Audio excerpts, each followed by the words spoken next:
દાતા તાલુકાની મધ્યાહન ભોજન યોજનામાં કામ કરતી મહિલાઓએ પ્રાંત અધિકારીને આવેદનપત્ર આપ્યું। પીએમ પોષણ યોજના અંતર્ગત દાતા તાલુકામાં એનજીઓ રદ કરવા બાબતે મહિલાઓ લડી લેવાના મૂડમાં જોવા મળી।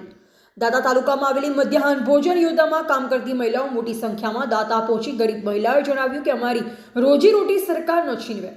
દાતા તાલુકાની મહિલાઓ પ્રાંત કચેરી ખાતે મોટી સંખ્યામાં એકઠી થઈ। દાતા તાલુકામાં મધ્યાહન ભોજન યોજનાના 213 કેન્દ્ર આવેલા છે, જેમાં કુલ 648 જેટલા મદદનીશ લોકો રોજગારી મેળવે છે। 1984 થી આ યોજના અમલમાં આવેલ છે। આવનાર સમયમાં યોજના ખાનગી એનજીઓને આપવાને લઈ મહિલાઓએ આવેદનપત્ર આપ્યું। અહેવાલ ગોવિંદ ઠાકોર, દાતા। મધ્યાહન ભોજનની અંદર ઘણા વર્ષોથી કામ કરીએ છીએ અને ગરીબ વર્ગના લોકો છીએ, એટલા માટે અમે સરકારને વિનંતી કરીએ છીએ કે અમારી રોજીરોટી ના છીનવાય અને અમે રોજીરોટીથી જીવીએ છીએ, એટલા માટે અમારી રોજીરોટી ના લે સરકારને વિનંતી કરીએ છીએ કે આ જે એનજીઓ મજા છે તે બંધ રાખે।